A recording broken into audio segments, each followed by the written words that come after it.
യോഹന്നാന്റെ സുവിശേഷത്തിൽ നമ്മൾ തുടങ്ങിയ ജീവൻ എന്ന് പറഞ്ഞുകൊണ്ടാണ്. യോഹന്നാന്റെ സുവിശേഷം കഴിഞ്ഞ അടുത്തത് റോമർ. അങ്ങനെ നീതീകരണത്തെക്കുറിച്ചും ഗലാത്യയിലെ ചില വാക്യങ്ങൾ നീതീകരണത്തെക്കുറിച്ച് പറയുന്നു. എഫേസ്യർ പകുതി ആവുമ്പോഴേക്കും നീതീകരണം അവസാനിച്ച് ഡിസ്കഷൻ വിശുദ്ധീകരണത്തെക്കുറിച്ചാവുന്നു. ആ വിശുദ്ധീകരണം എങ്ങനെയാണ് സംഭവിക്കുന്നത്, ഇതെല്ലാം ഒരു സിസ്റ്റമാറ്റിക് ആയിട്ടാണ് ദൈവത്തിന്റെ ആത്മാവ് നമുക്ക് വചനത്തിലൂടെ തരുന്നത്. അപ്പൊ വചനം യോഹന്നാന്റെ സുവിശേഷം മുതൽ യൂദായുടെ ലേഖനം വരെ ഒരു സിസ്റ്റമാറ്റിക് തിയോളജിക്കൽ പ്രസന്റേഷൻ ആണ് നമുക്ക് ലഭിക്കുന്നത്. ആദ്യം ജീവനെക്കുറിച്ചും നീതീകരണത്തെക്കുറിച്ചും വിശുദ്ധീകരണത്തെക്കുറിച്ചുമുള്ള പഠിപ്പിക്കലുകൾ വ്യവസ്ഥാപിതമായി വേദപുസ്തകത്തിൽ നമുക്ക് ലഭിക്കുന്നുണ്ട്. എന്നാൽ ഇന്ന് പലപ്പോഴും സഭകളിൽ ഈ ഒരു രീതിയിൽ ഉള്ളൊരു പഠനം ലഭിക്കാത്ത ഒരു കുഴപ്പം, അതായത് നമുക്ക് അപ്പോസ്തലന്മാരിലൂടെ ലഭിക്കുന്ന അടിസ്ഥാന വേദോപദേശങ്ങളെ നമ്മൾ വിട്ടുകളയുന്നുള്ളതാണ് അതിന്റെ പ്രധാനപ്പെട്ട ഒരു കാരണം. നമ്മൾ ഓരോരോ പ്രസംഗങ്ങൾ പ്രസംഗിക്കുക എന്നുള്ളതല്ല, ശരിക്കും ഈ അപ്പോസ്തലിക് ഉപദേശം, അപ്പോസ്തലിക് ഡോക്ട്രിൻ നമുക്ക് വ്യക്തമാവുക എന്നുള്ളതാണ് ഏറ്റവും പ്രധാനപ്പെട്ടുള്ള കാര്യം. അപ്പോൾ നമ്മൾ എബ്രായ ലേഖനത്തിൽ എത്തുമ്പോഴേക്കും ഈ വിശുദ്ധീകരണത്തിന്റെ പ്രായോഗിക വശങ്ങൾ അനേകം കാര്യങ്ങൾ നമ്മൾ മനസ്സിലാക്കി കഴിയും. കൊളോസി ലേഖനം അതൊരു വളരെ നിർണായകമായ ഒരു ലേഖനമാണ്. ഞാൻ പറഞ്ഞ എഫേസ് ലേഖനം കഴിഞ്ഞ ഉടനെ സാങ്ക്ടിഫിക്കേഷൻ എന്ന പ്രോസസ്സിലേക്ക് നമ്മൾ കിടക്കുകയാണ്. അപ്പൊ കൊളോസി ലേഖനത്തിൽ ഈ ശരിക്കും എങ്ങനെയാണ് ഒരു വിശുദ്ധീകരണം, നിയമങ്ങളില്ലാത്ത ഒരു അനുസരണം അല്ലെങ്കിൽ സാങ്ക്ടിഫിക്കേഷൻ എങ്ങനെയാണ് ഉണ്ടാകുന്നതെന്ന് വളരെ വിശദമായിട്ട് കൊളോസി ലേഖനത്തിൽ പറയുന്നത്.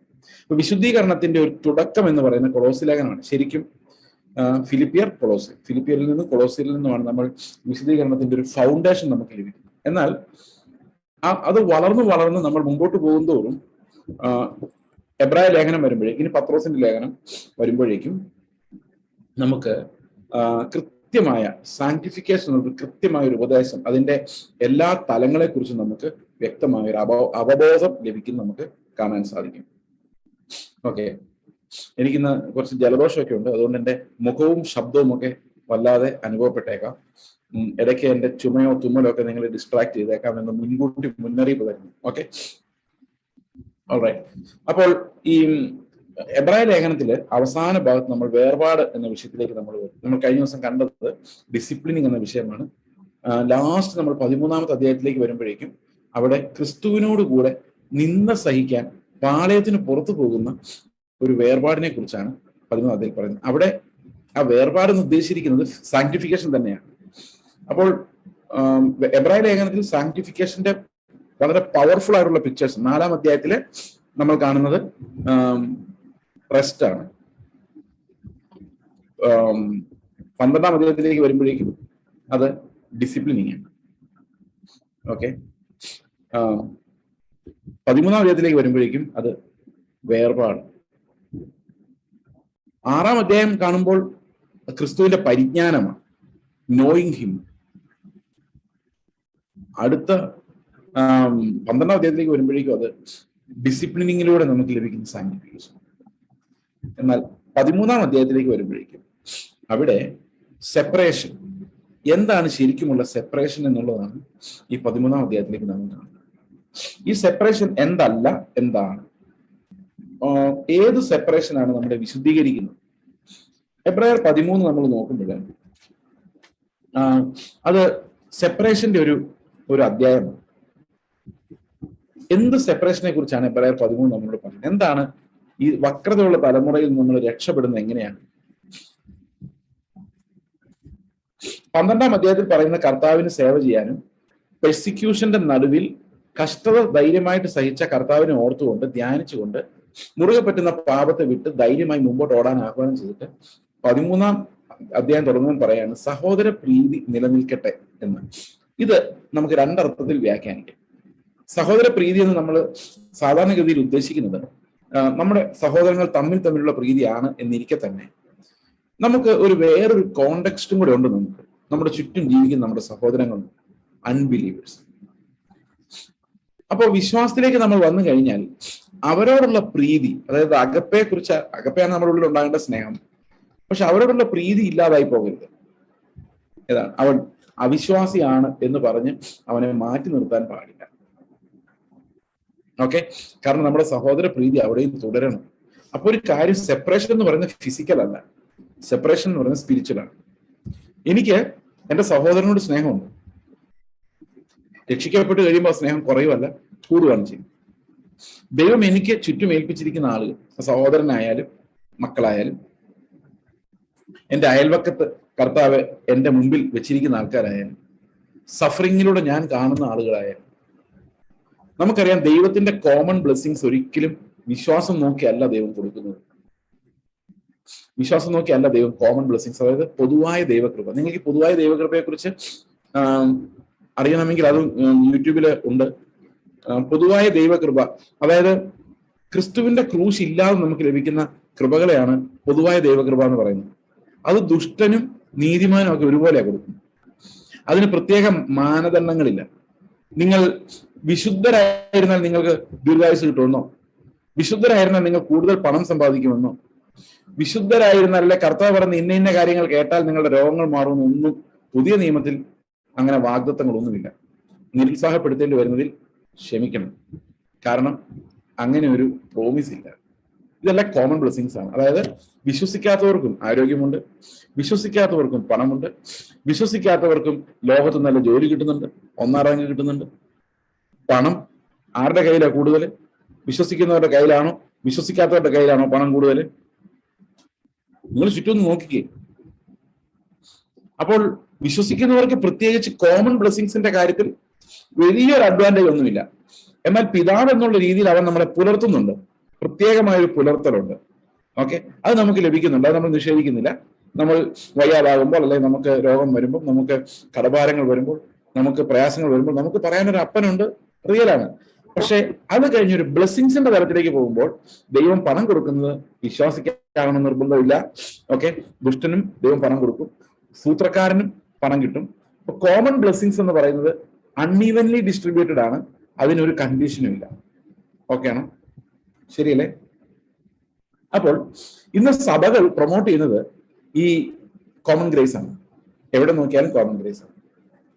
ഇന്ന് പെന്തക്കോസ്റ്റിൽ മുഴുവൻ വ്യാപരിക്കുന്ന കോമൺ ഗ്രേസ് വിതരണം ചെയ്യുന്ന ഒരു ഡിസ്പെൻസറിയാണ് ഇന്നത്തെ സഭകൾ. ആ ഡിസ്പെൻസറി ചെന്നാൽ ഈ ഒരു ഗ്രേസ് മാത്രമേ കിട്ടുള്ളൂ. ഇന്ന് അങ്ങനെ ഒരു ആത്മാവിനാൽ നമ്മൾ നിറയ്ക്കപ്പെട്ടിരിക്കുക. പണ്ടുകാലത്തൊക്കെ ഒരാൾക്ക് അന്യഭാഷ പറഞ്ഞാൽ അയാൾ ആത്മാവുള്ളവനാണ് നമുക്ക് വിവേചിക്കാൻ പറ്റുമായിരുന്നു. എന്നാൽ ഇന്ന് അന്യഭാഷ പറഞ്ഞാലും അവൻ ലോകമോഹിയാണ്. ലോകത്തിന്റെ ആത്മാവ് അവന്റെ ഉള്ളിൽ കയറിയിരിക്കുന്നു. ഇത് ദൈവത്തിന്റെ ആത്മാവാണോ എന്ന് നമുക്കറിയില്ല, കാരണം ലോകസ്നേഹമാണ് അവരിൽ നിന്ന് പുറപ്പെടുന്നത്. ഇത് അപകടകരമായ ഒരു സ്പിരിച്വൽ വ്യാപാരമായിട്ട്, ഈ മതങ്ങളുടെ ഒരു വ്യാപാരമായിട്ട് നമ്മുടെ ഇടയിലുണ്ട്. അപ്പൊ ഞാൻ പറഞ്ഞു വന്നതെന്ന് വെച്ച് കഴിഞ്ഞാൽ, സഹോദര പ്രീതി നിലനിൽക്കട്ടെ. ആ പ്രീതി എന്ന് പറയുന്നതും കോമൺ ബ്ലെസ്സിങ്സിന്റെ ഭാഗമായിട്ട് ഈ ലോകത്തുള്ളതാണ്. അത് നഷ്ടപ്പെടുത്തരുത്. അതായത് ഒരു സഹോദരനോട് നമുക്കുള്ള സ്നേഹം ഇല്ലാതാക്കരുത്. ഞാൻ പണ്ട് ഒരിക്കൽ ഒരാളോട് ചോദിച്ചൊരു ചോദ്യമാണ്, നിങ്ങളെ കുറിച്ച് നിങ്ങളുടെ ബന്ധുക്കൾ എന്താ പറയുന്നത്? ഞങ്ങളെപ്പോലെ അല്ലാത്ത ഒരു പരീശനാണ് അയാളെന്നാണോ അവർ ചിന്തിക്കുന്നത്? അതോ ഞങ്ങളുടെ എന്താവശ്യത്തിനും ഞങ്ങളുടെ കൂടെ നിൽക്കുന്ന, ഞങ്ങളെ ഏറ്റവും കൂടുതൽ സ്നേഹിക്കുന്ന ആളാണ് എന്നാണോ നിങ്ങൾ നിങ്ങളുടെ കുടുംബത്തിൽ വെച്ചിരിക്കുന്ന സാക്ഷ്യം എന്നുള്ളത് വളരെ പ്രധാനപ്പെട്ട ഒരു കാര്യമാണ്. ഓക്കെ, അപ്പോൾ എന്താണ് പിന്നെ വേർപാട്? ഈ വേർപാടെന്ന് പറയുന്നത് ഒരു അർത്ഥത്തിൽ പറഞ്ഞാൽ ആചാരപരമാണ്. അതായത് വിഗ്രഹാരാധന ചെയ്യുന്നവരുടെ വിഗ്രഹാരാധനയിൽ നമുക്ക് പങ്കെടുക്കാൻ സാധിക്കില്ല. മാമോദീസയ്ക്ക് വിളിച്ചാൽ പോകാൻ പറ്റുമോ? നിങ്ങളുടെ വീട്ടിലെ അപ്പന്റെയോ ചേട്ടന്റെയോ അനിയന്റെയോ മക്കളെ ആരെങ്കിലും മാമോദീസയ്ക്ക് വിളിച്ചാൽ പോകാൻ പറ്റുമോ? പറ്റില്ല, പോകാൻ പറ്റത്തില്ല. എന്റെ കാരണം നമ്മൾ അതിനെ സാങ്ഷൻ ചെയ്യുന്ന പോലെ ഇരിക്കും, പോകാൻ പറ്റില്ല. വിവാഹത്തിന് വിളിച്ചാൽ പോവാം, അതെല്ലാവർക്കും മാന്യമാണ്. എന്നാൽ മാമോദീസ ആർക്കും മാന്യമല്ല. കുഞ്ഞുങ്ങളെ പിടിച്ച് തളിക്കുന്നു, അത് ആദ്യ കുർബാന, പൗരോഹിത്യം, മരണാനന്തര ചടങ്ങുകൾ, ഇങ്ങനെയുള്ളതിനൊന്നും വിളിച്ച് നമുക്ക് പോകാൻ പറ്റില്ല. കാരണം it's a matter of principle, നമ്മളത് വിശ്വസിക്കുന്നില്ല. So we are not going. അപ്പൊ അവിടെ നമ്മൾ വേർപെട്ട് തന്നെ ഇരിക്കുന്ന ആചാരപരമായ വേർപാടെന്ന് പറയും.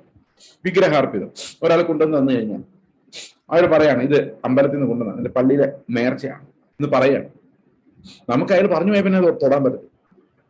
കാരണം ആ തരുന്നവന്റെ മനസാക്ഷി നിൽക്കും. ഞാൻ അതിനെ സാങ്ഷൻ ചെയ്യുന്നതായിട്ട് അയാൾക്ക് തോന്നി.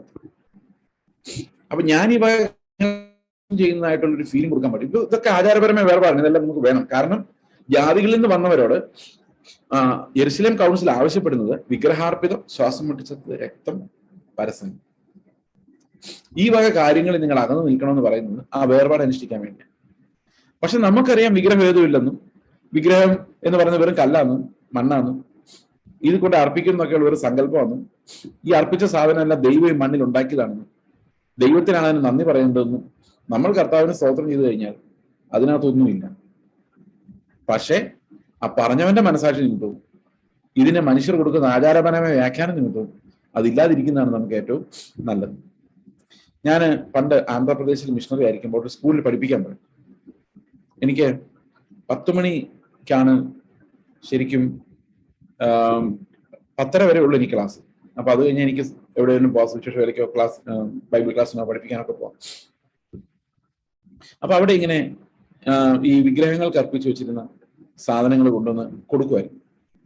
അപ്പൊ എന്നോട് അവിടുത്തെ പ്രിൻസിപ്പൾ ചോദിച്ചു, സാർ മാത്രം എന്താണ് ഇത് കഴിക്കാത്തത്? ഞാൻ പറഞ്ഞു, എനിക്ക് കഴിക്കാൻ കുഴപ്പമുണ്ടായിട്ടില്ല, പക്ഷെ കഴിച്ചു കഴിഞ്ഞാൽ അതിന് നിങ്ങളുടെ ആചാരങ്ങൾക്കാണ് പ്രശ്നം ഉണ്ടാകുന്നത്. അതെന്താ? ഞാൻ ഇതിനെ സ്തോത്രം ചെയ്ത് കഴിയുമ്പോൾ ഇതുണ്ടാക്കിയ ദൈവത്തിന് ഞാൻ നന്ദി പറഞ്ഞു കഴിഞ്ഞാൽ ഇതിനിടയിലുള്ള സാധനങ്ങളെല്ലാം അപ്രത്യക്ഷമായി പോകും. ഞാൻ പറഞ്ഞു, അതിന്റെ പ്രസക്തി ഇല്ലാതായി പോകും. നിങ്ങൾ എന്തിനാണോ പ്രതിഷ്ഠിച്ചുകൊണ്ട് വന്നത് ഇല്ലാതായി പോകുന്നത്.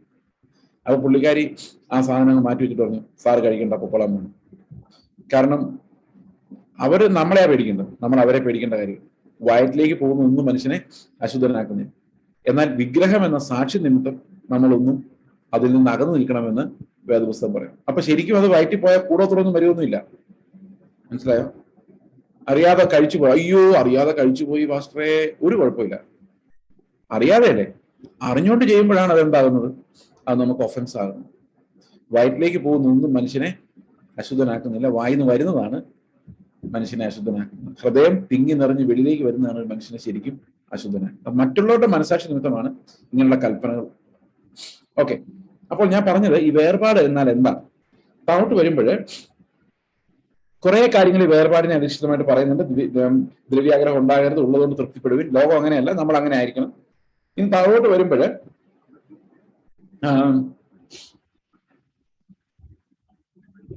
അതിന്റെ 10-ാം വാക്യം പറയുന്നത്, കൂടാരത്തിൽ ശുശ്രൂഷിക്കുന്നവർക്ക് അഹോവൃത്തി കഴിപ്പാൻ അവകാശമില്ലാത്ത ഒരു യാഗപീഠം നമുക്കുണ്ട്. അപ്പൊ പഴയ യാഗപീഠത്തിൽ ഈ എന്താ പറയുന്നത്, കൂടാരത്തിൽ ശുശ്രൂഷിക്കുന്നവർക്ക് യാഗപീഠത്തിൽ നിന്ന് കഴിക്കാമായിരുന്നു. എന്നാൽ ഇവിടെ അർപ്പിക്കപ്പെട്ടത് യേശുക്രിസ്തുവിന്റെ ശരീരം. അത് ആർക്കും കഴിക്കാൻ പറ്റാത്ത ഉന്നതമായ സ്വർഗീയമായതാണ്. അപ്പൊ അവിടെ ശുശ്രൂഷിക്കുന്നവർക്കൊന്നും കഴിക്കാൻ പറ്റത്തില്ല. ഈ കത്തോലിക്കര് പറയുന്ന പോലെ യേശുക്രിസ്തുവിന്റെ ശരീരമാണെന്നും പറഞ്ഞ് മുറിച്ച് കഴിക്കാൻ പറ്റില്ല. കാരണം അത് യാഗപീഠത്തിൽ നിന്ന് കഴിപ്പാൻ അവകാശമില്ലാത്തൊരു യാഗപീഠമാണ്. അപ്പൊ യേശുക്രിസ്തുവിന്റെ യാഗത്തിൽ നിന്ന് നമുക്ക് ഭൗതികമായിട്ട് കഴിക്കാനൊന്നുമില്ല. ഭൗതികമായൊരു വസ്തു അല്ല, അത് നിത്യമായ കൂടാരത്തിൽ അർപ്പിക്കപ്പെട്ടതാണ്. അടുത്ത വാക്യം പറയുമ്പോൾ അതിങ്ങനെയാണ്, മഹാപുരോഹിതൻ പാപപരിഹാരമായ രക്തം വിശുദ്ധ മന്ദിരത്തിലേക്ക് കൊണ്ടുപോകുന്ന മൃഗങ്ങളുടെ ഉടൽ പാളയത്തിന് പുറത്തു വെച്ച് ചുട്ടുകളയുന്നു. അങ്ങനെ അടുത്ത വാക്യം, യേശു സ്വന്തം രക്തത്താൽ ജനത്തെ വിശുദ്ധീകരിക്കേണ്ടതിന്. അപ്പൊ വിശുദ്ധീകരണം എന്നുള്ള വാക്ക് കണ്ടോ? സ്വന്തം രക്തത്താൽ ജനത്തെ വിശുദ്ധീകരിക്കേണ്ടതിന് എന്ത് ചെയ്തു? പാളയത്തിന് പുറത്ത്, നഗരവാതിലിന് പുറത്തു വെച്ച് കഷ്ടം സഹിച്ചു. അപ്പൊ ഇവിടെ നമ്മൾ മനസ്സിലാക്കേണ്ട ഒരു കാര്യം, യേശുവിന്റെ ഉടൽ, ശരീരമാണ് യാഗമാകുന്നത്. ഉടലാണ് തകർക്കപ്പെടുന്നത്. യേശുവിന്റെ ശരീരം ഇവിടെ തകർക്കപ്പെടുമ്പോൾ നിത്യ കൂടാരത്തിൽ കർത്താവ് എന്താ ചെയ്യുന്നത്? അവന്റെ രക്തം നമുക്കായി അർപ്പിക്കുകയാണ് ചെയ്യുന്നത്. കാൽവരിയിൽ ചിന്തിയ രക്തം ശരിക്കും അർപ്പിക്കപ്പെട്ടത് എവിടെയാണ്?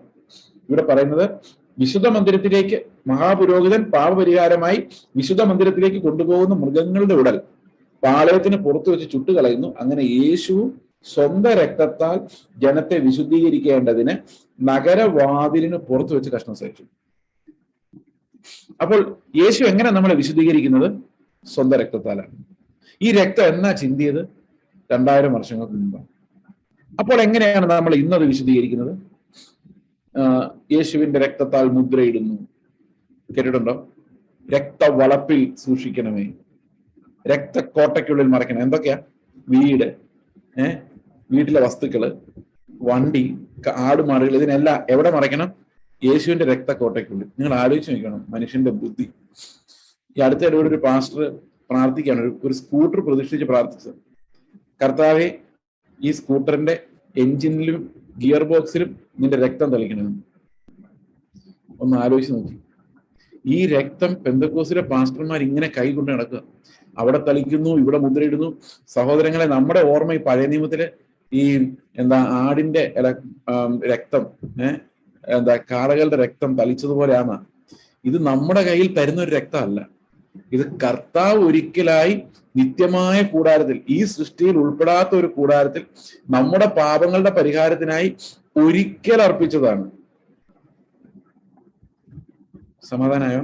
അതോ സമാധാനം പോയോ? അതായത് നമ്മൾ എബ്രായ ലേഖനം 9-ാം അധ്യായം വായിക്കുമ്പോൾ അവിടെ പറയുന്നുണ്ട്, ഈ സൃഷ്ടിയിൽ ഉൾപ്പെടാത്ത മഹത്വവും തികവുമുള്ള ഒരു കൂടാരത്തിൽ കർത്താവ് എന്ത് ചെയ്തു? അവന്റെ രക്തത്തെ അർപ്പിച്ചു. 12-ാം വാക്യം, 9:12, ഈ സൃഷ്ടിയിൽ ഉൾപ്പെടാത്തതായി വലിപ്പവും തികവും ഏറിയ ഒരു കൂടാരത്തിൽ കൂടി ആട്ടുകൊറ്റന്മാരുടെ പശുക്കിടാങ്ങളുടെ രക്തത്താലല്ല, സ്വന്തം രക്തത്താൽ തന്നെ ഒരിക്കലായിട്ട് വിശുദ്ധ മന്ദിരത്തിൽ പ്രവേശിച്ച് എന്നേക്കുമുള്ള ഒരു വീണ്ടെടുപ്പ് സാധിപ്പിച്ചു. അപ്പോൾ ശരിക്കും എത്ര പ്രാവശ്യം യേശുവിന്റെ രക്തം തളിച്ചിട്ടുണ്ട്? ഒറ്റ പ്രാവശ്യം. അപ്പൊ നമുക്ക് എങ്ങനെ ഇപ്പൊ പാപമോചനം കിട്ടുന്നതെന്ന് ചോദിച്ചു കഴിഞ്ഞാൽ, ഭൂമി ഉരുണ്ടതാണോ പരന്നതാണോ എന്നറിയാനുള്ള ഒരു ടെക്നിക്ക്. ചില ആൾക്കാർക്ക് ഇപ്പോഴും സംശയമുണ്ട് ഭൂമി പരന്നതാണോ. നിങ്ങൾക്ക് ആർക്കെങ്കിലും സംശയമുണ്ടോ? ഭൂമി ഉരുണ്ടതാണെന്നുള്ളതിന്റെ ഒരു തെളിവ് ഞാൻ പറയാം. ഭൂമി പരന്നതായിരുന്നെങ്കിൽ ഈ സൂര്യനിൽ ഇത്രയും ദൂരെയല്ലേ ഭൂമി ഇരിക്കുന്നത്. സൂര്യൻ ഒത്തിരി വലുതാ ഭൂമിയെക്കാളും. അപ്പൊ വളരെ വലിയൊരു സൂര്യനും ചെറിയൊരു ഭൂമിയാണ്. അപ്പോ ഭൂമി ഒരു പരന്ന തളിക പോലെ ആയിരുന്നെങ്കിൽ സൂര്യന്റെ വെളിച്ചം ഒരേ സമയത്ത് ഈ ഭൂമിയുടെ എല്ലാ സൈഡിലും അടിക്കുമായിരുന്നു. ശരിയല്ലേ? അപ്പൊ ഒരു സമയത്ത് പകലാണെങ്കിൽ എല്ലാ ഇടത്തും എന്തായിരുന്നു? പകലായിരുന്നു. ഇനി കുറച്ചു നേരത്തേക്ക് ഈ ഭൂമി പരന്നതാണ് എന്ന് സങ്കല്പിച്ചോ. എന്നിട്ട് അതിന്റെ മുകളിൽ സൂര്യൻ ഉദിച്ചു നിൽക്കുന്ന സങ്കല്പിക്കാം. അപ്പൊ സൂര്യന്റെ കിരണങ്ങൾ ഈ ഭൂമിയുടെ ഓരോ കോർണറിലും എത്തും. സംശയമില്ലല്ലോ? അതുപോലെ ടൈം എന്ന് പറയുന്നത് ഉരുണ്ടതല്ല, ടൈം ലീനിയർ, മുമ്പോട്ട് പോയിക്കൊണ്ടിരിക്കും. അതിനൊരിക്കലും വളഞ്ഞു പോകാൻ പറ്റില്ല. Straight line. ടൈം ഒരു സ്ട്രെയിറ്റ് ലൈൻ ആയിട്ട് മുമ്പോട്ട് പോയിക്കൊണ്ട്.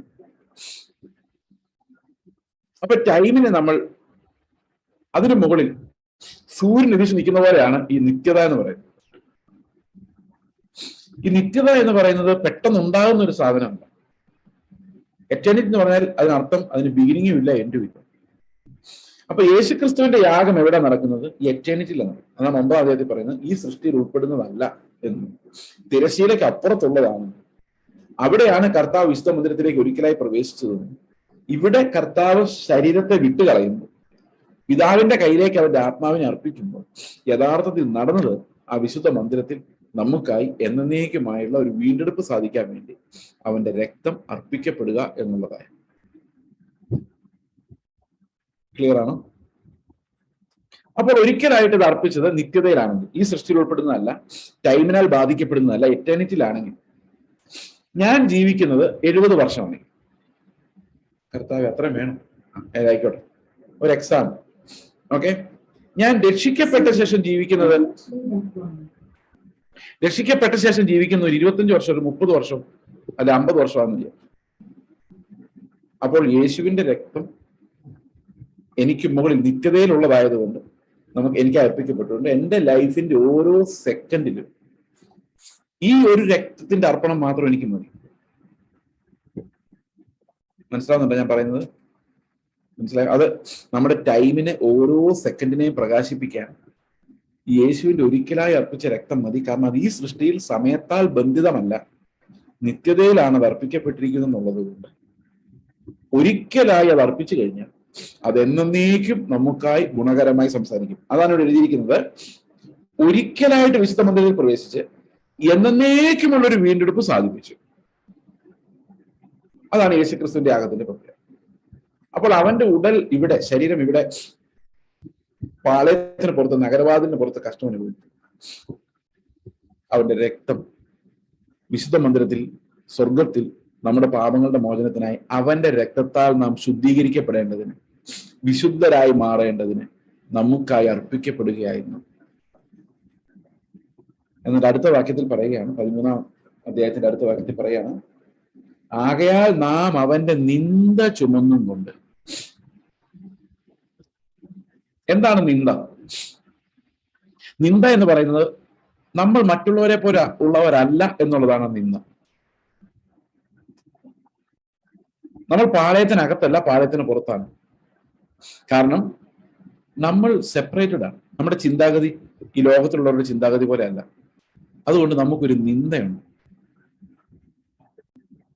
ഓക്കെ, ഈ നിന്ദയും ചുമന്നുകൊണ്ട് നമ്മൾ ആരുടെ അടുത്ത് ചെല്ലണം? പാളയത്തിന് പുറത്ത് അവന്റെ അടുത്ത് ചെല്ലണം.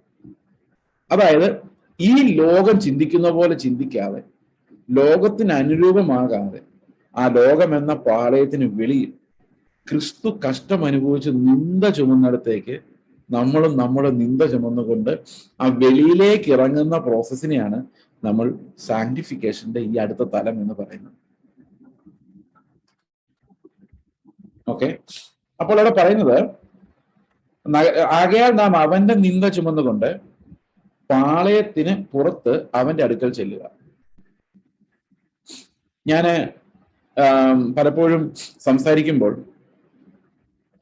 എനിക്ക് വളരെ വിഷമം തോന്നിയിട്ടൊരു കാര്യം എന്ന് പറയുന്നത്, ഈ മാനം അന്വേഷിക്കുന്ന, ലോകത്തെ അന്വേഷിക്കുന്ന വിശ്വാസികളാണ് ഏറ്റവും കൂടുതൽ വേദന.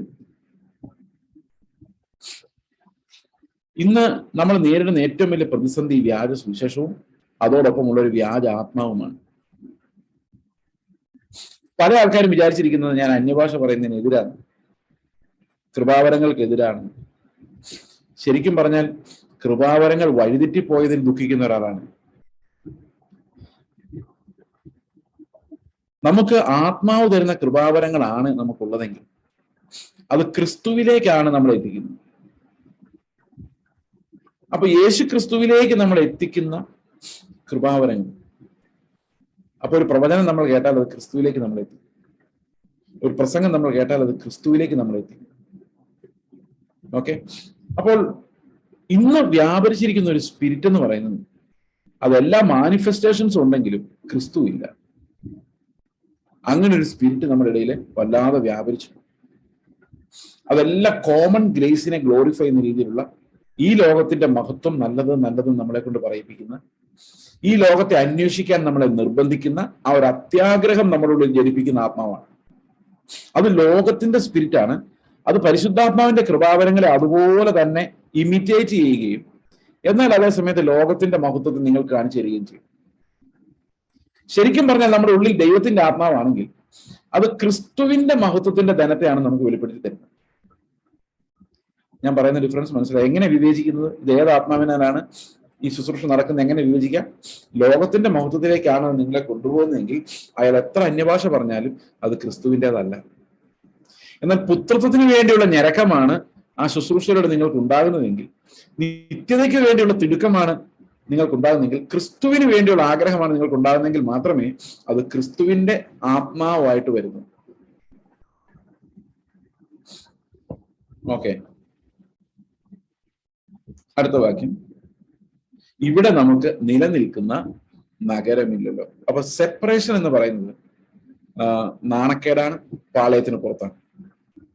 നിങ്ങൾക്കറിയാമോ, ഇനി അടുത്ത കാലത്ത്, ഈ അടുത്ത് വരാൻ പോകുന്ന കാലഘട്ടത്തിൽ ക്രിസ്ത്യാനിറ്റി എന്ന് പറയുന്നത് ഒരു അപമാനിക്കപ്പെടുന്ന മതമായിട്ട് മാറും. എന്തുകൊണ്ടാണ് അങ്ങനെ മാറുന്നതെന്ന് ചോദിച്ചു കഴിഞ്ഞാൽ, ഞാൻ ഒരിക്കൽ നിങ്ങളോട് പറഞ്ഞിട്ടുണ്ടോന്ന് അറിയത്തില്ല, ഈ ലോകം വളരെ വേഗം ദൈവത്തോട് എന്ത് ശത്രുത്വമാണ് ലോകത്തിനുള്ളതെന്ന് കാണിച്ചു തന്നുകൊണ്ടിരിക്കുകയാണ് നമുക്ക്.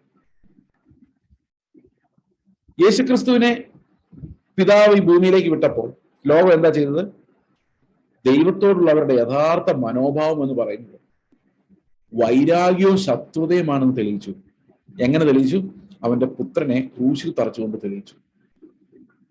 എന്താണ് ലോകം തെളിയിച്ചത്? ഞങ്ങൾക്ക് ദൈവത്തോട് വൈരാഗ്യമാണ്, ഞങ്ങൾ ദൈവത്തിന്റെ ശത്രുവാണ് എന്ന് ലോകം എങ്ങനെ കാണിച്ചു കൊടുത്തത്? യേശുക്രിസ്തുവിനെ ക്രൂശിച്ചുകൊണ്ടാണ് കാണിച്ചു കൊടുത്തത്. അത്രമാത്രം വയലൻസ് ആണ് നമുക്ക് ദൈവത്തോടുണ്ടായിരുന്നത്. ലോകത്തിന് മുഴുവൻ ക്രിസ്തുവിനോട് അത്ര വൈരാഗ്യമുണ്ട്. അവൻ ടീച്ചിങ്സിനോടുണ്ട്, അവന്റെ ആത്മാവിനോട് വൈരാഗ്യമുണ്ട് ലോകത്തിന്. അപ്പൊ ലോകത്തിന്റെ സ്പിരിറ്റ് എന്ന് പറയുന്ന അന്ത്യകാലം ആകുമ്പോഴേക്കും ക്രിസ്തുവിന്റെ ആത്മാവുള്ളവരോട് ഒരു പോരാട്ടം അതിന്ന് വളരെയധികം വർദ്ധിച്ചു വന്നിട്ടുണ്ട്. അപ്പോൾ അവിടെ നിന്ദ ചുമക്കണമെങ്കിൽ നമ്മൾ ലോകത്തിന്റെ ആത്മാവ് ഉള്ളവരെ പോലെ ആകരുത്. ആ പാളയത്തിന് വെളിയിലേക്ക് ഇറങ്ങിച്ചെല്ലും. ഓക്കെ, അപ്പോൾ ഇത് സാങ്ക്ടിഫിക്കേഷന്റെ ഒരു പ്രധാനപ്പെട്ട അടയാളമാണ്. അപ്പോൾ നമ്മൾ വിശുദ്ധീകരണത്തിന്റെ പല തലങ്ങൾ നമ്മൾ കാണുന്നുണ്ട്. എന്തൊക്കെയാണ് നമ്മൾ കണ്ടത്? പ്രധാനപ്പെട്ട കാര്യങ്ങൾ ഒന്ന് ഓർത്ത് നോക്കി. ഒന്ന് റെസ്റ്റ് ആണ്, മറ്റേത് ലിസണിങ് ടു ദ ലോർഡ്, കർത്താവിന്റെ പരിജ്ഞാനം പ്രാപിക്കുന്ന തലത്തിലേക്ക് നമ്മൾ വളരുന്ന കാര്യമാണ് പറഞ്ഞത്. അപ്പൊ ദൈവത്തിന്റെ ശബ്ദം നമ്മൾ കേട്ടുകൊണ്ടിരിക്കണം, വിവേചിക്കാൻ പറ്റണം. മൂന്നാമത് നമ്മൾ പറഞ്ഞത്, നമ്മളൊരു കർത്താവിന്റെ മകനാണെങ്കിൽ, ദൈവത്തിന്റെ മകനാണെങ്കിൽ നമ്മൾ തീർച്ചയായിട്ടും ഡിസിപ്ലിൻ ചെയ്യപ്പെട്ടുകൊണ്ടിരിക്കും എന്നാണ് മൂന്നാമത് പറഞ്ഞത്. നാലാമത് പറഞ്ഞത്, നമ്മൾ ലോകക്കാരെ പോലെ ആയിരിക്കില്ല എന്നുള്ളതാണ്. ഈ ലോകക്കാരെ പോലെ ആയിരിക്കില്ല എന്ന് പറയുമ്പോൾ ഇത്രയും കാര്യങ്ങൾ നമ്മളൊന്ന് സമ്മറൈസ് ചെയ്ത ശേഷം യാക്കോബിന്റെ ലേഖനത്തിലേക്ക് പോകാം. യാക്കോബിന്റെ ലേഖനത്തിലെ പ്രധാന, നിങ്ങൾക്ക് ഒരു പക്ഷെ മനസ്സിലാക്കാൻ ഞാൻ എല്ലാ ലേഖനവും വാക്യം പ്രതിവാക്യം പറയുകയല്ല, അതിന് മെയിൻ തീം എങ്ങനെയാണ് കടന്നു പോകുന്നതെന്ന് കാണിച്ചു തരിക മാത്രമാണ് ചെയ്യുന്നത്. നമുക്കറിയാം ഈ ന്യായപ്രമാണവും കൃപയും തമ്മിലുള്ള ഡിഫറൻസ്. ഞാൻ ഒരു വാക്യം നിങ്ങളുടെ മുമ്പിൽ വായിക്കാൻ ആഗ്രഹിക്കുന്നു. റോമാലേഖനം 6-ാം അധ്യായത്തിൽ നിന്ന്. ഇതിന്റെ എല്ലാം ഒരു സമ്മറി ആയിട്ട് നമുക്ക് കാണാവുന്ന ഒരു ഭാഗമാണ് റോമാലേഖനം 6-ന്റെ 11 മുതൽ 14 വരെയുള്ള വാക്യം. ഞാൻ ഇന്നലെ ഇതേ കാര്യം സംസാരിച്ച് ഓൾറെഡി റെക്കോർഡായിട്ട് യൂട്യൂബിലുണ്ട്. അത് ജസ്റ്റ് ഒന്ന് വളരെ വേഗം ഒന്ന് ഓർമ്മിപ്പിക്കാൻ. 11-ാം അധ്യായത്തിൽ 6-11 മുതൽ, അവണ്ണം നിങ്ങളും പാപസംബന്ധമായി മരിച്ചവരെന്നും ക്രിസ്തു യേശുവിൽ ദൈവത്തിന് ജീവിക്കുന്നവരെന്നും നിങ്ങളെ തന്നെ എണ്ണുന്നു. ആകയാൽ പാപം നിങ്ങളുടെ മർത്യ ശരീരത്തിൽ അതിന്റെ മോഹങ്ങളെ അനുസരിക്കുമാറ് ഇനി വാഴരുത്. നിങ്ങളുടെ അവയവങ്ങളെ അനീതിയുടെ ആയുധങ്ങളായി പാപത്തിന് സമർപ്പിക്കുകയും അരുത്. നിങ്ങളെ തന്നെ മരിച്ചിട്ട് ജീവിക്കുന്നവരായും നിങ്ങളുടെ അവയവങ്ങളെ നീതിയുടെ ആയുധങ്ങളായി ദൈവത്തിന് സമർപ്പിച്ചുകൊള്ളുവിൻ. നിങ്ങൾ ന്യായപ്രമാണത്തിനല്ല കൃപയ്ക്കത്ര അധീനരാകയാൽ പാപം നിങ്ങളിൽ കർത്തൃത്വം നടത്തുകയില്ലല്ലോ. അപ്പൊ നമ്മൾ കൃപയ്ക്ക് അധീനരാണ്, ന്യായപ്രമാണത്തിന് അധീനരല്ല എന്നുള്ളതാണ് ഈ വാക്യം നമ്മളെ പഠിപ്പിക്കുന്നത്. ന്യായപ്രമാണത്തിന് അധീനരായിരുന്നുവെങ്കിൽ നമ്മൾ പാപത്തിന് അടിമകളാണ്. കാരണം പാപത്തിന്റെ അടിമകളോടുള്ളതാണ് ന്യായപ്രമാണം. അപ്പൊ കൃപയാണ് അതിന് പകരം വരുന്നത്. ന്യായപ്രമാണത്തിന് പകരം എന്താ വരുന്നത്? മോശ മൂലമാണ് ന്യായപ്രമാണം വന്നത്. എന്നാൽ മനുഷ്യപുത്രനോട് എന്താ വന്നത്? കൃപയും സത്യവും. അപ്പൊ ശരിക്കും ന്യായപ്രമാണവും കൃപയും തമ്മിലുള്ള ബന്ധം ഒന്ന് നമുക്കൊരു ചെറിയ എക്സാമ്പിളിലൂടെ അത് മനസ്സിലാക്കാൻ ശ്രമിക്കാം. എന്താണ് ന്യായപ്രമാണം കൊണ്ടുവരുന്ന നീതിയും കൃപ കൊണ്ടുവരുന്ന നീതിയും? കൃപ ഭരിക്കുമ്പോൾ എങ്ങനെയാണ് നമ്മുടെ അവയവങ്ങൾ മരിക്കുന്നത്? ഓക്കെ, നമുക്കൊന്ന് ചിന്തിച്ചു നോക്കാം. നിങ്ങൾക്ക് ഒരു പക്ഷേ നിങ്ങളുടെ ജോലിയിൽ ഒരു പ്രലോഭനം ഉണ്ടായിരുന്നിരിക്കട്ടെ. ഒരു കള്ളം പറഞ്ഞാൽ നിങ്ങൾക്ക് 1,00,000 രൂപ ലാഭിക്കാം, അല്ലെങ്കിൽ ഒരു പ്രൊമോഷൻ കിട്ടും, അല്ലെങ്കിൽ നല്ലൊരു ആദായം ഉണ്ടാകുമെന്ന് വിചാരിച്ചോ. അപ്പൊ നിങ്ങൾ വളരെ ശക്തമായി പ്രലോഭിപ്പിക്കപ്പെടുന്നു. എന്തിനു വേണ്ടിയാണ്? കള്ളം പറഞ്ഞാലോ, ഒരു കുഞ്ഞു കള്ളമല്ലേ ഉള്ളൂ. നാളെ കർത്തൃമേശ എടുക്കുന്നതിന് മുമ്പ് ഒന്ന് ഏറ്റു പറഞ്ഞാൽ മതിയല്ലോ, പോരെ? മതിയോ? അപ്പൊ ഞാൻ ഈ നിയമമുള്ളത് കൊണ്ട് എന്റെ മോഹങ്ങളെ അടക്കി വെച്ചിട്ട് ഞാൻ പറയാണ്, ഞാൻ കള്ളം പറയൂല ബ്രദറെ, എന്റെ ജീവൻ പോയാലും ഞാൻ കള്ളം പറയൂല. എന്നിട്ട് പിന്നെ നമ്മൾ സാക്ഷ്യം എങ്ങനെ പറയണം? എങ്ങനെ പറയണമെന്നറിയാം? കർത്താവേ, അല്ല സഹോദരങ്ങളെ, എനിക്കിങ്ങനെ വലിയൊരു പ്രലോഭനം വന്നു, പക്ഷെ ഞാൻ കള്ളം പറയാൻ തയ്യാറായില്ല.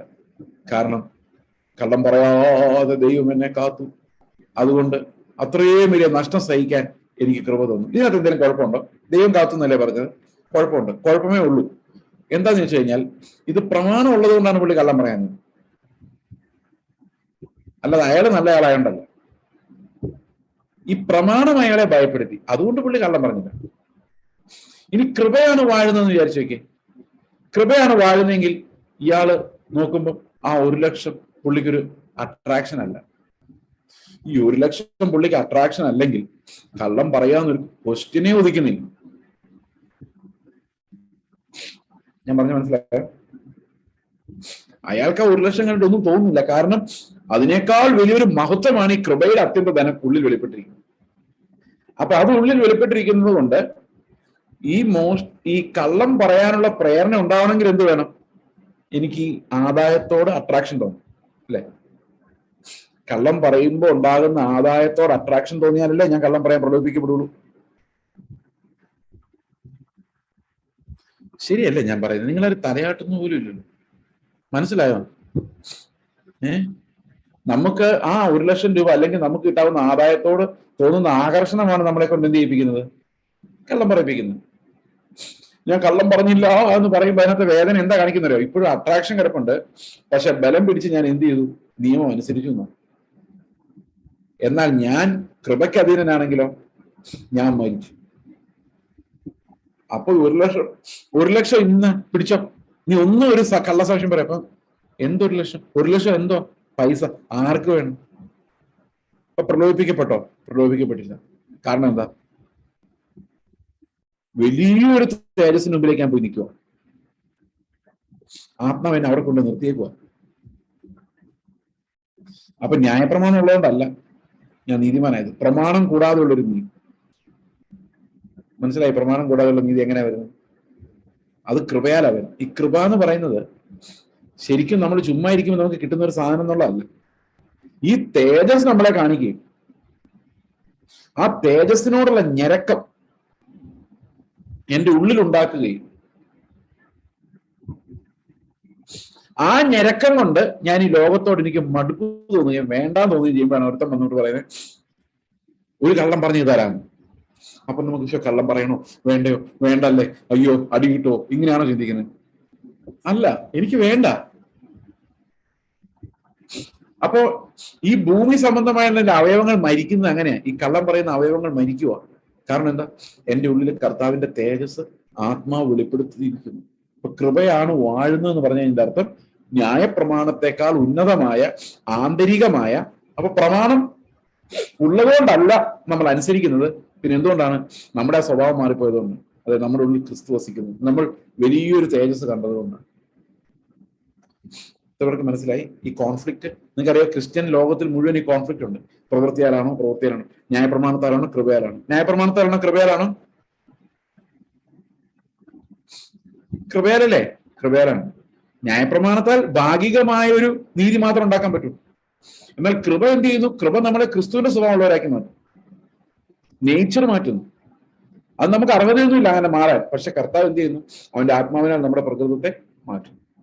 പക്ഷെ നമ്മൾ ഇന്ന് കൃപ എന്ന് പറയുമ്പോൾ വളരെ ചീപ്പായിട്ടുള്ള അർത്ഥമാണ് ഈ കൃപയ്ക്ക് കൊടുക്കുന്നത്. അതായത്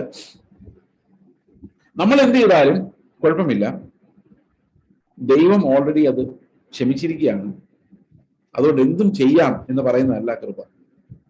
ചെയ്യാൻ എനിക്ക് പറ്റാതാകുന്നതാണ് കൃപ. എന്ത് ചെയ്യാൻ? ഈ പാപത്തിന്റെ അവയവങ്ങൾ മരിച്ചു പോകുന്നതാണ് കൃപ എന്ന് പറയുന്നത്. അപ്പോൾ ശരിക്കും കൃപയ്ക്ക് അധീനനായിരിക്കുന്ന ഒരാളാണോ പാപത്തിന്റെ കർത്തൃത്വം ഇല്ലാതിരിക്കുന്നത്? അതോ ന്യായപ്രമാണത്തിന് അധീനനായിരിക്കുന്ന ഒരാളാണോ പാപത്തിന്റെ കർത്തൃത്വം ഇല്ലാതിരിക്കുന്നത്? കൃപയ്ക്ക് അധീനനായ ആളാണ്. കാരണം അവൻ വസിക്കുന്ന ക്രിസ്തുവാണ്. അതുകൊണ്ട് അവന് പ്രമാണം ഇല്ലെങ്കിലും, മോഷ്ടിക്കരുന്നുണ്ടൊരു പ്രമാണം ഇല്ലെങ്കിലും അവന് പ്രശ്നമില്ല. കാരണം എന്താ? അവൻ മോഷ്ടിക്കാൻ പോകുന്നില്ല. And he is not tempted because his heart is full of the glory of God. Okay ആണോ? Is that clear? ഈ ഒരു സത്യമാണ് ഇന്ന് പെന്തക്കോസിൽ ഒരു സഭയിലും, പെന്തക്കോസ് മാത്രമല്ല ഈ വേർപെട്ട സഭകളിൽ ഒന്നും പിടികിട്ടാതെ. പ്രവൃത്തി അല്ല കൃപയാന്ന് പറഞ്ഞു കഴിയുമ്പോൾ ഉടനെ ഒരിക്കലും പ്രവൃത്തി വേണ്ട. പ്രവൃത്തി വേണം, പക്ഷെ ഈ കൃപയിൽ നിന്ന് ഉളവായാൽ മാത്രമേ അതിന് ആന്തരികമായ വാല്യൂ ഉള്ളൂ. പുറമെ ഒരു നിയമം ഉള്ളത് കൊണ്ട് നമ്മൾ അനുസരിക്കുന്നുള്ളത് മനുഷ്യർക്ക് മുമ്പിൽ വിളങ്ങുന്ന ഒരു നീതി മാത്രം ഉണ്ടാക്കാൻ പറ്റുള്ളൂ. നമ്മുടെ ഉള്ളിലെ മോഹങ്ങൾ എടുത്തു കളയാൻ പറ്റില്ല. ഈ ലോകത്തോടുള്ള നമ്മുടെ കണക്ഷൻസ് വിടിയിപ്പിക്കാൻ നമ്മളെ കൊണ്ട് സാധിക്കില്ല. അത് ദൈവത്തിന്റെ കൃപയാൽ മാത്രമാണ് സാധിക്കുന്നത്. കൃപ നമ്മളെ ശിക്ഷിച്ചു വളർത്തും. ഓക്കെ, അത് ക്രിസ്തുവിന്റെ സ്വഭാവത്തിലേക്കും തേജസ്സിലേക്കും നമ്മളെ ഞരങ്ങുമാറാക്കും. അവന്റെ കൃപയുടെ അത്യന്ത ധനം എന്ന് പറയുന്നത് നമ്മൾ ഇനി പ്രാപിക്കാനിരിക്കുന്ന തേജസ്സിനെ കുറിച്ചുള്ളതാണ്. ഓക്കെ, അപ്പോൾ ഒരു പ്രധാനപ്പെട്ട പ്രശ്നം കൂടി ഇതിന്റെ കൂടെ ഉണ്ട്. നമ്മൾ ആരും നിത്യതയെ നോക്കി നടക്കുന്നവരല്ല. പിന്നെ ക്രിസ്തുവിനെ നോക്കി നടക്കുന്നു. ഈ നിത്യത എന്ന് പറയുന്ന ഒരു എറ്റേണൽ റിയാലിറ്റിയാണ്. അത് വിശ്വാസത്താൽ നമുക്ക് ഇപ്പോഴും ജീവിക്കാം. എറ്റേണിറ്റി ക്രിസ്തുവിൽ വിശ്വസിക്കുന്നവർ ഇപ്പോഴേ നിത്യജീവനിലേക്ക് കടന്നിരിക്കുന്നു. പക്ഷെ നമുക്കൊരു ബലഹീനമായ ശരീരമുള്ളത്. അതുകൊണ്ട് നമ്മുടെ ഞരക്കം മുഴുവൻ ക്രിസ്തുവിനെ പോലെ തേജസ് ഉള്ള ഒരു ശരീരം കിട്ടാൻ വേണ്ടി. നിങ്ങൾ ബൈബിൾ എവിടെ നോക്കിയാലും പ്രത്യാശയെക്കുറിച്ച് പറയുന്ന ഭാഗങ്ങളിൽ ഒരിടത്തും നിത്യത എന്നുള്ളതല്ല പറയുന്നത്, ക്രിസ്തുവിന്റെ തേജസിന്റെ പ്രത്യാശ എന്നാണ്, മഹത്വത്തിന്റെ പ്രത്യാശ, ഹോപ്പ് ഓഫ് ഗ്ലോറി, തേജസ് ലഭിക്കുമെന്നുള്ള പ്രത്യാശ. ശരീരം വീണ്ടെടുക്കപ്പെടും, പുത്രനെ പോലെ ആകും. ഇതാണ് നമ്മുടെ സ്വപ്നം. അല്ല കുറെ നാൾ ഇങ്ങനെ ജീവിക്കുന്നുള്ളതല്ല. ജീവിക്കും, പക്ഷെ അതല്ല നമ്മുടെ സ്വപ്നം. നമ്മുടെ ഞരക്കം തേജസ്സാണ്. ആ തേജസ് നമ്മുടെ ഞരക്കമായി കഴിയുമ്പോൾ മോശയെ പോലെ ഫറവോന്റെ പുത്രിയുടെ മകനെന്ന് വിളിക്കുന്ന തേജസ് അല്ല, ഈ ദൈവജനത്തോട് കഷ്ടം അനുഭവിക്കുമ്പോൾ ഉണ്ടാകുന്ന തേജസ്സാണ് വലിയ ധനമെന്ന് നമ്മുടെ ആന്തരിക കണ്ണ് തുറക്കുമ്പോഴാണ് നമുക്ക് മനസ്സിലാകുന്നത്. അതുകൊണ്ട് മോശയോട് ആരും നിർബന്ധിക്കേണ്ട കാര്യമില്ല, നീ അത് വിട്ടുകളാ, നിർബന്ധിക്കേണ്ട കാര്യമില്ല. കാരണം തേജസ്സേറിയ ഒന്നിനെ കാണുമ്പോൾ ബാക്കിയുള്ളതെല്ലാം നിഴലുകളായിട്ട് മാറുകയാണ്. ഒരു ഇംഗ്ലീഷ് പാട്ടുണ്ട്, നിങ്ങൾക്ക് എല്ലാവർക്കും അറിയാമായിരിക്കും, വളരെ പ്രശസ്തമായ ഒരു കോറസ് ആണ്. When I look into your holiness, when I gaze upon your loveliness. അറിയോ പാട്ട്? Then all things that surround me become shadows in the light of you. അവന്റെ തേജസ് കാണും, അവന്റെ മഹത്വം കാണും, എന്റെ ചുറ്റുമുള്ളതെല്ലാം ഒരു നിഴലുകളായിട്ടുണ്ട്. അങ്ങനെ നമ്മൾ പാപത്തെ ജയിക്കുന്നു. ജഡാഭിലാഷം അങ്ങനെ മാത്രം അടക്കാൻ പറ്റും, അങ്ങനെ മാത്രം നമുക്ക് വിശദീകരണം പ്രാപിക്കാൻ സാധിക്കും. When we survey that wondrous cross, മഹത്വ പ്രഭു മരിച്ച ആശ്ചര്യ ക്രൂശ ഞാൻ നോക്കും. ഈ ലോകത്തിലെ സകലതിനെയും ഞാൻ നിന്ദ്യം ചവറെന്നെണ്ണുന്നു. പഴയകാലത്തെ പാട്ടുകൾ എന്താ പവർഫുൾ എന്നറിയും. മഹത്വ പ്രഭു മരിച്ച ആശ്ചര്യ ക്രൂശ. When I survey, അത്രേ പാടുന്നുള്ളൂ. നിങ്ങൾ ബാക്കി നോക്കിയാൽ മതി. കാരണം ഞാൻ പാടി നിങ്ങളെ രാത്രി ബുദ്ധിമുട്ടിക്കുന്നു. പക്ഷെ അത് പറയുന്നത് ക്രിസ്തുവിന്റെ ക്രൂശിനെ ഞാൻ ദർശിക്കുന്നു, എന്റെ ചുറ്റുമുള്ളതിനെല്ലാം ഞാൻ നിന്ദ്യമായിട്ട് എണ്ണുന്നു. അപ്പോൾ ഫെയ്ത്ത് നമ്മളെ രക്ഷിക്കുന്നത് നമ്മുടെ പ്രാകൃത സ്വഭാവത്തിൽ നിന്നാണ്, കുറെ ചീത്ത പ്രവൃത്തികളിൽ നിന്ന് മാത്രമല്ല, ദ ഹോൾ ബീയിങ് രക്ഷപ്പെടും. സാങ്ക്ടിഫിക്കേഷൻ എന്ന് പറയുന്നത് ഈ ക്രിസ്തുവിന്റെ നേച്ചറിലേക്ക് നമ്മൾ വരുന്നതാണ്. ഇത് നമ്മുടെ ഹൃദയത്തിൽ എഴുതപ്പെടണം.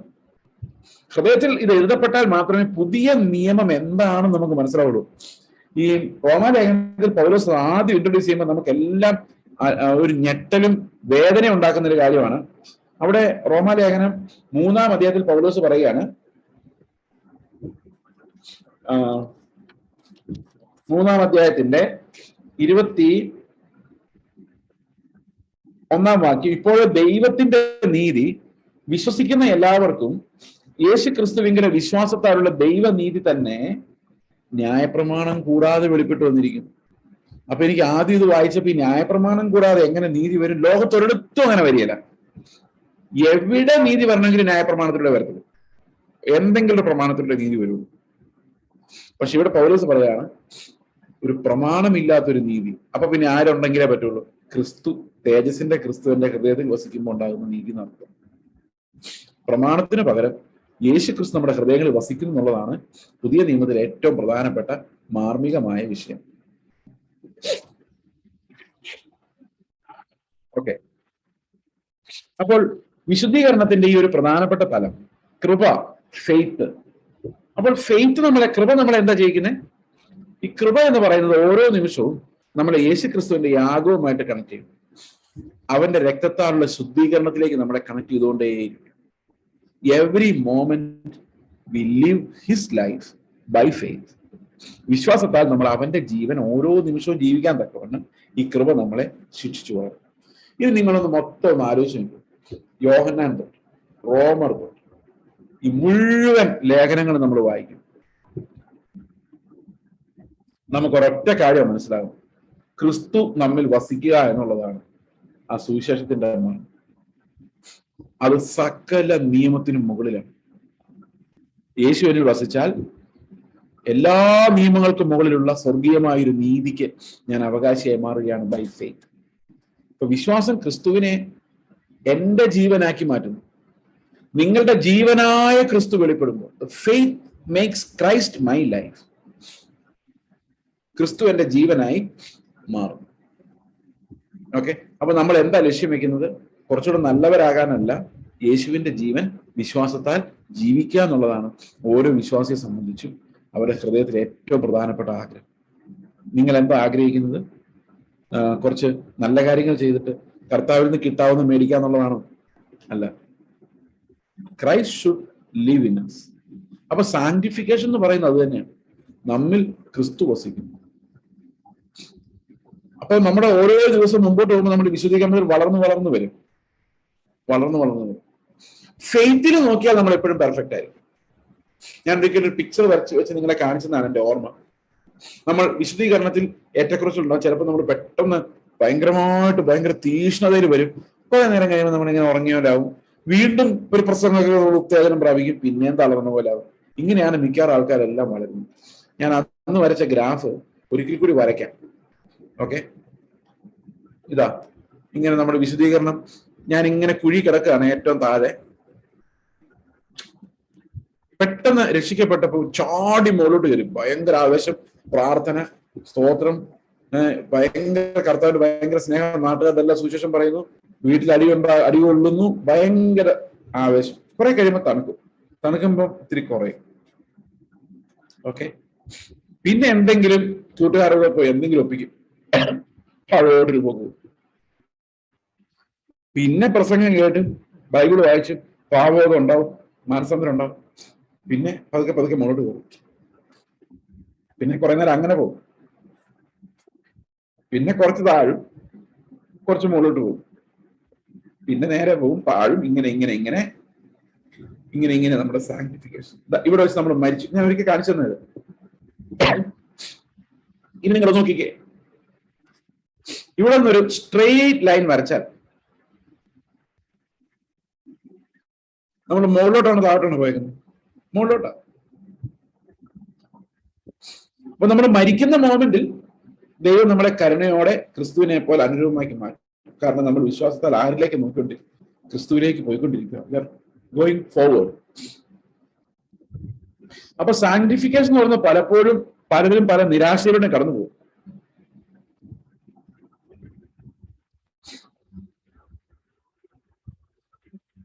ഓക്കെ, ചില ആൾക്കാർ അത് കണ്ടില്ലെന്ന് തോന്നുന്നല്ലേ? എല്ലാവർക്കും കാണാൻ പറ്റിയായിരുന്നോ? സ്ക്രീൻ കണ്ടോ? കണ്ടു. കണ്ടില്ല.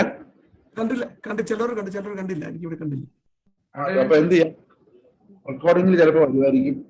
ഓക്കെ, ഞാൻ വേണമെങ്കിൽ കൈ കൊണ്ട് ഇങ്ങനെ വരച്ച് കാണിക്കാം, മതിയോ? ഓക്കെ, നോക്കിയോ? അല്ല, വേണ്ട, ഞാൻ ഈ ബൈബിളിന്റെ ബാക്കിൽ വരയ്ക്കാം. ഇത് വരയ്ക്കാൻ ഭയങ്കര പാടാണ്. ഓക്കെ, നിങ്ങൾ കാണുന്ന പോലെ വരയ്ക്കണമെങ്കിൽ ഇവിടെ നിന്ന് വരയ്ക്കണം അല്ലേ? ഓക്കെ, അപ്പൊ നമ്മൾ വിശ്വാസത്തിലേക്ക് വരുമ്പോൾ മുകളിലേക്ക് പെട്ടെന്ന് ചാടി മുകളിലോട്ട് കയറും.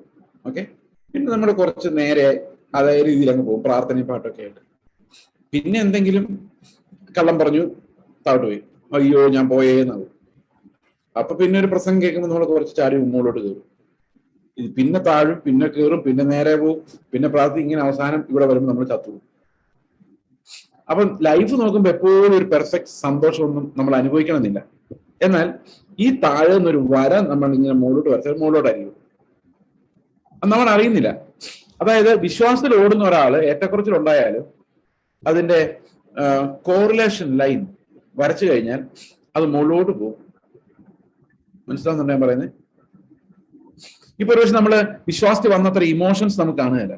അന്ന് കർത്താവ് എന്ന് പറഞ്ഞാൽ എന്റെ കർത്താവേ എന്ന് പറഞ്ഞ് ഭയങ്കര വൈബ്രേഷനൊക്കെ. ഇപ്പൊ അത്രയും കുറെ പ്രായമായി കഴിഞ്ഞപ്പോൾ വൈബ്രേഷനൊക്കെ കുറയും. ഓക്കെ, അത് പിള്ളേരെ എപ്പോഴും കരയുന്ന പോലെ നമ്മൾ കരഞ്ഞെന്നുള്ളേ ഉള്ളൂ. മെച്യൂരിറ്റി പ്രാപിക്കുമ്പോൾ അത്രയും കരയണമെന്നില്ല. പക്ഷെ നമ്മൾ അകത്തേക്ക് നോക്കുമ്പോൾ നമ്മൾ കർത്താവിന്റെ മക്കളാണെങ്കിൽ തീർച്ചയായിട്ടും നമ്മൾ വളർന്നിട്ടുണ്ട്, മുകളിലോട്ട് ക്രിസ്തുവിനെ കൂടുതൽ മനസ്സിലാക്കിയിട്ടുണ്ട്, പരിജ്ഞാനം ഉണ്ടായിട്ടുണ്ട്. നിങ്ങൾക്ക് പറയാൻ പറ്റുമോ അങ്ങനെ? ഒരു 10 വർഷം പുറകിലുള്ള ലൈഫ് ഇങ്ങോട്ട് നോക്കി കഴിയുമ്പോൾ നമ്മൾ പല വീഴ്ചകൾ സംഭവിച്ചിട്ടുണ്ടെങ്കിൽ പോലും വീണ്ടും എഴുന്നേറ്റ് കർത്താവ് റിസ്റ്റോർ ചെയ്ത് തല്ലി അടിച്ച് ശിക്ഷിച്ച് നമ്മൾ കുറച്ച് മുകളിലോട്ട് കയറിയിട്ടുണ്ടോ? ആർക്കറിയാം അല്ലേ? ഇത്ര എന്നാ അറിഞ്ഞാൽ മതി. ഇതാണ് അതിന്റെ പാറ്റേൺ. മനസ്സിലായോ? നമ്മൾ ചിലപ്പോഴൊക്കെ ഡിസപ്പോയിന്റഡ് ആയി പോയാലും ഈ സാങ്ക്ടിഫിക്കേഷന്റെ പ്രോസസ് വിൽ ബി ഓൺ. കാരണം ഫെയ്ത്തിൽ ഇത് ആരംഭിക്കുന്നു, നമ്മുടെ ഉള്ളിൽ ഈ പ്രവൃത്തി ആരംഭിക്കുന്ന കർത്താവ്. അപ്പൊ അത് പൂർത്തിയാക്കുന്ന ഒരു പ്രവൃത്തി കർത്താവ് എൻ്റെ ഉള്ളിൽ ചെയ്യുമെന്ന് ഞാൻ വിശ്വസിക്കുകയാണ്. അപ്പൊ ബൈ ഫെയ്ത്ത് എപ്പോഴും ഞാൻ പെർഫെക്റ്റ് ആണ്. എന്നാൽ എൻ്റെ ആക്ച്വൽ ലൈഫിൽ ഞാനല്ല. എന്നാൽ വിശ്വാസത്തിൽ നിന്ന് നോക്കുമ്പോൾ ക്രിസ്തുവിൽ ഇരിക്കുകയാണ് പെർഫെക്റ്റ്, അവനിൽ ഞാൻ പെർഫെക്റ്റ് ആയിരിക്കും. എന്നാൽ കാഴ്ചയിൽ നോക്കുമ്പോൾ I am still struggling with my sinful nature. അപ്പൊ നമ്മൾ വിശ്വാസത്താൽ നോക്കുമ്പോഴെല്ലാം നമ്മൾ മുകളിലോട്ട് പോകും, കാഴ്ചയിൽ നോക്കുമ്പോഴെല്ലാം താഴോട്ട് പോകും. അപ്പൊ നമുക്ക് വിശദീകരണം പ്രാപിക്കണമെങ്കിൽ എന്ത് ചെയ്താണ്? വിശ്വാസത്തിൽ നോക്കിയാണ്.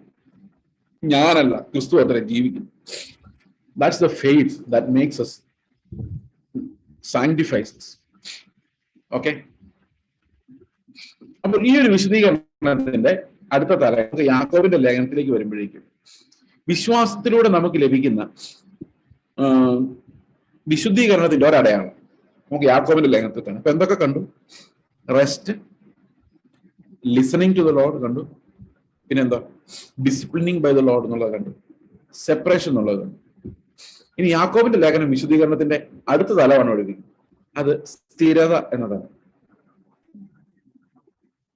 സ്ഥിരത, സ്റ്റെഡ്ഫാസ്റ്റ്നെസ്. നമ്മൾ ഫലം പുറപ്പെടുവിക്കുന്നവരാകണമെങ്കിൽ രാവിലെ എഴുന്നേൽക്കുമ്പോൾ ഭയങ്കര വിശ്വാസം, ഉച്ച കഴിയുമ്പോൾ വിശ്വാസം പകുതി പോയി, അങ്ങനെ ആകാൻ പറ്റും. ഫലം പുറപ്പെടുവിക്കണമെങ്കിൽ രാവിലെ മരം നട്ടു, 4 മണിയായപ്പോ പൊക്കി നോക്കി, വേരുണ്ടായിട്ടില്ല, പിന്നെയും കുഴിച്ചു വെച്ചു, 2 ദിവസം കഴിഞ്ഞ് പിന്നെയും പൊക്കി നോക്കി, അതിന് സ്ഥിരമായിട്ട് ആ മണ്ണിൽ നിൽക്കാൻ പറ്റുന്നില്ലാത്തതുകൊണ്ട് ഫലം പുറപ്പെടുവിക്കാൻ പറ്റും. എന്നാൽ ഒരാൾ ഫലം പുറപ്പെടുവിക്കുന്ന അനുസരിക്കുന്ന തലത്തിലേക്ക് പോകണമെങ്കിൽ അവന്റെ വിശ്വാസത്തിന് സ്ഥിരത ഉണ്ടാകണം. ഇതാണ് യാക്കോബ് പറയുന്നത്. A steadfast faith will produce good works. അപ്പം വിശദീകരണത്തിന്റെ അടുത്ത തലം എന്ന് പറയുന്ന യാക്കോബിന്റെ ലേഖനത്തിലാണ് നമ്മൾ കാണാൻ പോകുന്നത്. അവിടെ ചില കോൺട്രവേഴ്സ്യൽ ആയിട്ടുള്ള പാസേജസ് ഉണ്ട്. We will see that next time. എനിക്ക് ഇത്തിരി തലവേദനയും ഇത്തിരി അസ്വസ്ഥതകളും കൂടി വരുന്നതുകൊണ്ട് നിങ്ങൾ അനുവാദം തരുന്നുണ്ടെങ്കിൽ ഞാനിപ്പോൾ തൽക്കാലം അവസാനിപ്പിക്കുകയാണ്. We will meet next Wednesday, God willing. Okay, നമുക്ക് ഒരു നിമിഷം പ്രാർത്ഥിക്കാം. ഞങ്ങളുടെ സ്വർഗ്ഗസ്ഥ പിതാവേ, അങ്ങയുടെ രക്ഷയ്ക്കായി ഞങ്ങൾ നന്ദി പറയുന്നു. അങ്ങ് പുത്രന്റെ സ്വഭാവത്തിലേക്ക് ഞങ്ങളെ വിശദീകരിക്കുന്നതിനായിട്ട് സ്തോത്രം. അപ്പുറത്ത് ക്യാരക്ടറിലൂടെ ഉളവാകുന്ന നീതിയാൽ ക്രിസ്തു ഞങ്ങളിൽ വസിക്കുന്നു എന്നുള്ള നീതിയാൽ ഞങ്ങളെ രക്ഷിക്കുവാൻ എനിക്ക് പ്രസാദം തോന്നിയതിനായിട്ട് സ്തോത്രം.